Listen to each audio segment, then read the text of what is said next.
And there's an American president who I identify so much with. He is the original hippie son of a badass dad. And he is probably the father of modern liberalism. That would be none other than Franklin Delano Roosevelt. You can give it up for FDR, he's cool.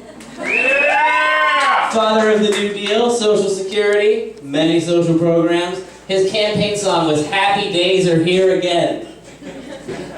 The dude that was president before him was Herbert Hoover, and people were living in Hoovervilles. Do you know what that is? It's a shanty town. This is in America. So, Franklin Delano Roosevelt takes office, and he is probably the most popular president ever. He had 4 consecutive terms. They had to make a rule about it after him. That means he was president for 16 years. That means you could be a 16-year-old person getting your driver's license and you've only ever known one president. That's insane. But that's cool. He was like a kind dude who was just kind of like grandpa. He had fireside chats with everybody. Do you know who his father was? The scariest guy ever. His dad was none other than Ted Theodore Roosevelt. Teddy Roosevelt. He was born in 1858. And he was born a sickly child with asthma, which is sort of like the origin of this person. He fought his own asthma. He beat asthma. Do you know how he beat asthma? By learning how to box as a 12-year-old. Fighting neighborhood kids for money. He then went to Harvard and studied boxing and biology. And he married, and then his first wife died during childbirth, and he was so traumatized by this that he decided to go into the Wild West, the lawless Dakota region. And he became a real cowboy. I don't mean like a cowboy, like you wear funny clothes and spurs and stuff, like for real. And he learned how to rope cattle and became a cattle rancher. Now, look, the thing about like FDR, you can make arguments that he was a pretty good person. Teddy Roosevelt was not that great of a person. They called him a progressive back then, which by today's standards means flaming racist kind of asshole. So, let's just bear that in mind when we're talking about his badassness. We're not excusing the awful things. So in the Dakotas, the reason they were there was to kill Indians and sort of steal land. So, it's not exactly the Lord's work, but still, it was lawless. There was no laws. They didn't even consider it America then. And so, like, you could just kind of do whatever you wanted to. And so there was thieves and there was murders, and you had to defend your land or whatever you stole from Indians. You had to defend it with violence. And so, these thieves kept stealing Teddy Roosevelt's horses. He chased them down. He caught them, all 3 of them, by himself, tied them up, and then guarded them for 40 hours without sleep while he drove them to a part that was America so they could be prosecuted. Being president is like the least badass thing he did. I'm not kidding. So he also, famously during the Spanish-American War, convened what he called the 2 toughest types of men he'd ever met, which were Wild West cowboys and Ivy League rugby players.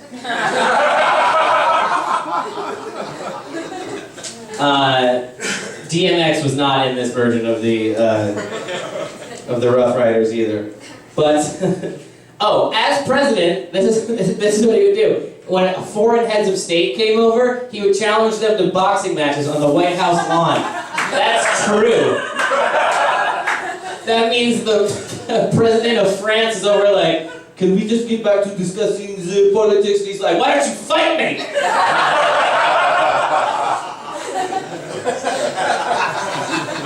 After he was president, he just started exploring what were then basically unknown lands. We're talking about like the Congo region of Africa.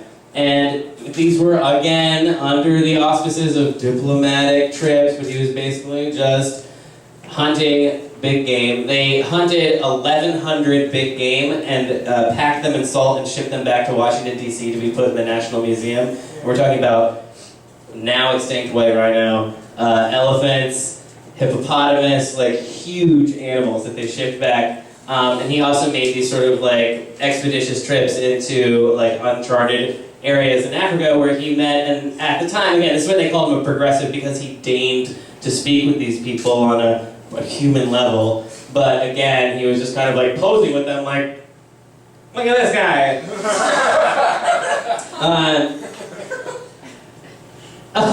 After he remained in politics after his presidency too, campaigning for people that shared sort of like the same, vibe as him. And once he was, there was an assassination attempt on him, and he was shot in the chest by an innkeeper, and it pierced his glasses case, which sort of stopped the bullet a little bit, but it was lodged in his chest. Now, because of his survivalist skills, he surmised that because he wasn't coughing up blood, it hadn't penetrated his lung. And he was like, I probably don't need to see a doctor just yet. And so he decided to go ahead with his speech, and then he spoke live for 90 minutes. And then, after the speech, saw a doctor. In the Amazon, he was went down as far as into Brazil, following the Amazon River, in which they were trying to find a connecting river between these two major travel rivers, like the Amazon and then this other one, I just can't remember. So he's trying to find this connecting river. If he finds this connecting river, he's the hero of the world. And he is with a huge expedition, and they're going down a river, and there are two really vital canoes that are carrying really important supplies, and it looks like they're about to crash into these rocks. Teddy Roosevelt jumps into this violent river by himself to try and grab the canoes and swim back to the shore to save the supplies for everybody else. He does it, but in doing so, gets a puncture wound in his leg.